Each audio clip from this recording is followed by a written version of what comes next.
Dieu n'est pas venu pour juger le monde. Dieu n'est pas venu pour juger les hommes. Dieu n'est pas venu pour te juger. Mais le jugement commence quand? C'est lorsque vous ne croyez pas.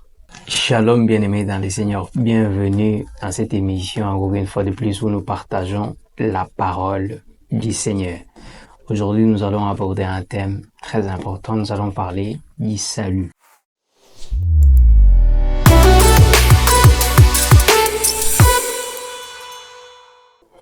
Alors, pour cela, nous allons lire dans Jean 3, verset 16 jusqu'au verset 19. La Bible dit ceci.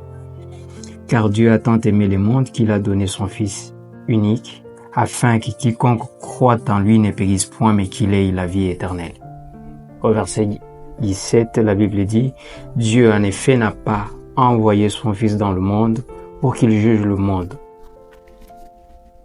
mais pour que le monde soit sauvé par lui. » Au verset 18, la Bible dit « Celui qui croit en lui n'est point jugé, mais c'est celui qui ne croit pas qui est déjà jugé, parce qu'il n'a pas cru au nom du Fils unique de Dieu. » Au verset 19, nous allons finir par là. « Et ces jugements, c'est que la lumière étant venue dans le monde, les hommes ont préféré les ténèbres à la lumière parce que leurs œuvres étaient mauvaises. » Alléluia.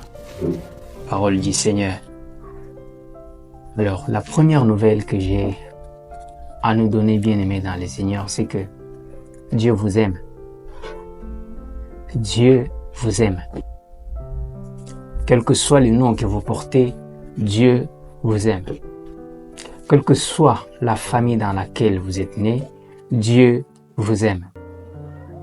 Quelle que soit votre origine, votre race, votre couleur de peau, Dieu vous aime.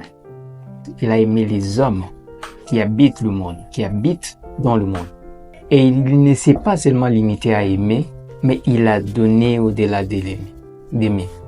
Parce que le vrai amour, bien-aimé dans le Seigneur, ne se définit pas seulement par le mot, ne se définit pas seulement par la parole. Le vrai amour va au-delà de la parole, va au-delà des mots. Le vrai amour se voit aussi dans les gestes. Et Dieu, connaissant cela, il ne s'est pas limité à aimer simplement par le mot.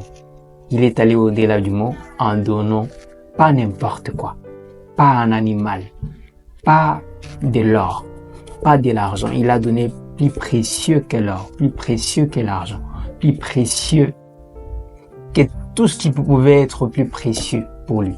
La Bible dit, il a donné son Fils unique. Ce n'est pas pour rien que la Bible précise ça. Essayez d'imaginer, mettez-vous à la place, vous êtes un père. De tout ce que vous pouvez avoir du mieux à offrir, il n'y a rien qui puisse excéder la valeur de votre progéniture, de vos fils et vos filles. Si vous pouvez être capable de donner votre fils, ça veut dire que vous avez pris l'option de donner ce qu'il y a de plus meilleur dans votre vie, ce qu'il y a de plus grand dans votre vie. Et c'est exactement ce que le Seigneur Dieu a fait. Dieu a un Fils unique. Grâce à lui, nous sommes aussi devenus des fils par adoption. Pourquoi a-t-il donné le Fils, son unique et le seul Fils? La Bible dit, afin que quiconque le reçoit, quiconque croit en lui, quiconque décide de croire au nom du Fils de Dieu, qu'il ait la vie éternelle, qu'il soit sauvé. Parce que quelqu'un d'autre va se demander, mais pourquoi Dieu d'emblée, il va aimer le monde et parce qu'il aime le monde, il va décider de donner son Fils. C'est pas tous les jours que tu décides de prendre ton Fils pour le donner à quelqu'un. Pour rien. Donner quelque chose de plus précieux que tu as à quelqu'un traduit beaucoup de raisons. Peuvent s'expliquer par plusieurs raisons. C'est soit tu as la dette envers cette personne, c'est soit tu veux lui faire un cadeau, un don. Alors lorsque Dieu donne quelque chose de plus précieux, ça veut dire qu'il y a une raison. La raison est que lorsque l'homme a péché avec Adam, et la conséquence du péché, c'était la séparation. La Bible dit dans Romains 3, verset 23, tout homme a péché et est privé de la gloire de Dieu. Les salaires du péché, c'est la mort, mais les dons gratuits de Dieu, c'est la vie éternelle. Lorsque nous péchons, il y a une mort qui intervient. Lorsque nous péchons, la conséquence du péché, c'est la séparation d'avec Dieu. Lorsque Dieu a créé Adam, le premier Adam, il y avait une communion. L'homme pouvait communier, parler, communiquer avec le Seigneur. Cette communion a été brisée. Mais parce que Dieu continue à aimer l'homme, continue à aimer le monde, continue à aimer l'humain qu'il avait créé, à son image et à sa ressemblance, bien qu'il ait perdu cette image, cette ressemblance à cause de la corruption qui est venue par les péchés, il fallait que Dieu trouve bien l'option de pouvoir réparer ça. Il n'y avait que lui qui pouvait le faire. Il fallait que Dieu lui-même descende pour résoudre le problème du péché. La chose qui nous séparait avec Dieu a été vaincue par Jésus. C'est pour que cette séparation avec Dieu soit brisée. C'est pour que cette communion qui a été brisée avec le Seigneur soit restaurée. Bien-aimé dans le Seigneur, toi qui es loin du Seigneur, séparé avec Dieu, je t'invite à revenir à lui, à revenir à ta première nature. Parce que tu ne pourras pas atteindre Dieu par tes propres efforts. Tu ne pourras pas atteindre Dieu par la religion.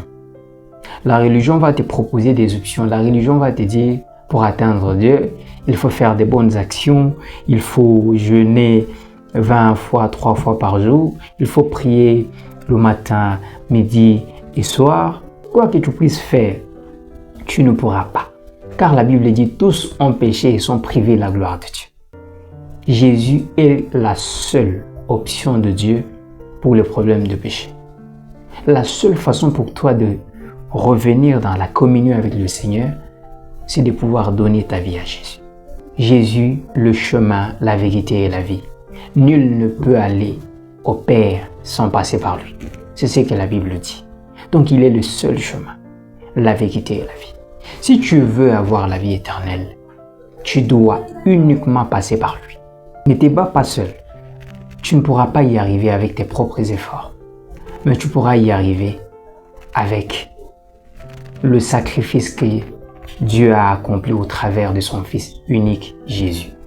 Jésus a porté les fardeaux. Il ne va pas porter encore les fardeaux parce que Jésus a déjà payé le prix. Jean 3, verset 17, que Dieu en effet n'a pas envoyé son Fils dans le monde pour qu'il juge le monde. Mais il a envoyé son Fils dans le monde pour que le monde soit sauvé par lui. Je ne suis pas venu te juger. Jésus n'est pas venu te juger. Jésus est venu te sauver. Tu vis dans le péché, Jésus t'aime. Ce qu'il déteste, c'est les péchés, mais il aime les pécheurs.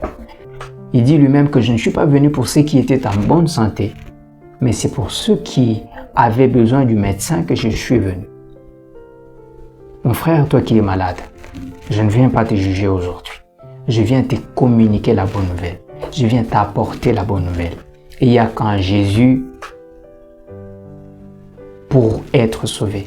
Il n'y a que Jésus qui peut te sauver. C'est pourquoi aujourd'hui, la Bible dit, si vous entendez sa voix, n'endurcissez pas vos cœurs. Toi qui as besoin de revenir à Jésus, tu en as marre de ce péché. Moi qui te parle aujourd'hui, je ne suis pas saint.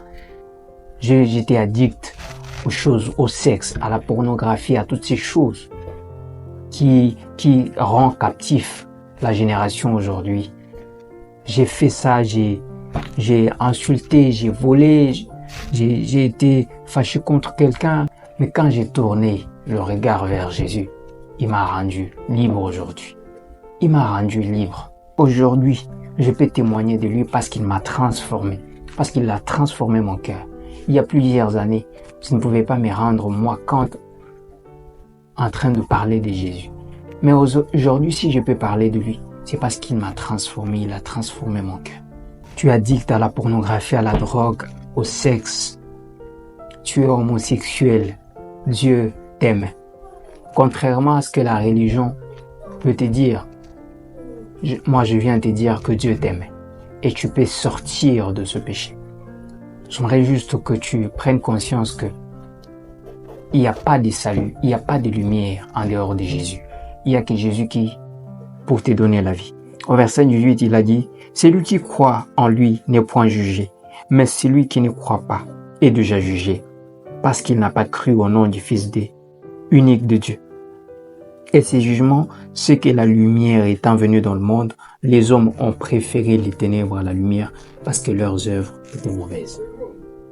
La Bible dit, celui qui croit, Dieu n'est pas venu pour juger le monde. Dieu n'est pas venu pour juger les hommes.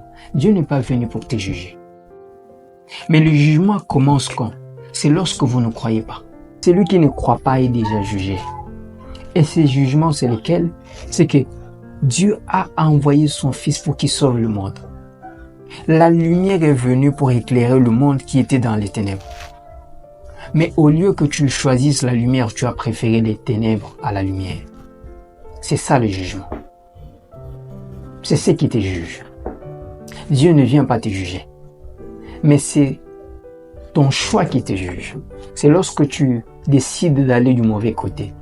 Tu es déjà jugé. Mais pour celui qui croit, qui prend l'engagement aujourd'hui, quel que soit ce que tu as fait, tu as tué les gens, tu as insulté, tu as volé, tu as fait tout ce que tu pouvais faire. Dieu a donné un cadeau précieux pour pouvoir te racheter. Il t'a racheté d'un grand prix. Alors ne minimise pas ce que tu es, parce que tu es très important aux yeux de Dieu. Tu as comme l'impression que tu as perdu toute ta valeur, tu as perdu ta dignité à cause des choses que tu as faites, à cause de ton style de vie. J'aimerais te rassurer aujourd'hui que Dieu, malgré ton style de vie, il t'aime encore. C'est pourquoi aujourd'hui, il t'étend encore la main au travers de ces messages. Si tu lui donnes ta vie aujourd'hui, il va rentrer dans ta vie. Apocalypse 19, 3 au verset 19, la Bible dit, « Voici, je frappe. Si tu entends ma voix, je frappe à la porte de ton cœur. Si tu entends ma voix, tu ouvres la porte. J'entrerai chez lui. J'entrerai chez toi, je souperai avec toi et toi avec moi. » Si tu entends aujourd'hui la voix du Seigneur, mon frère, ma sœur, n'endurcis pas ton cœur. Il se peut que ce soit le dernier jour aujourd'hui.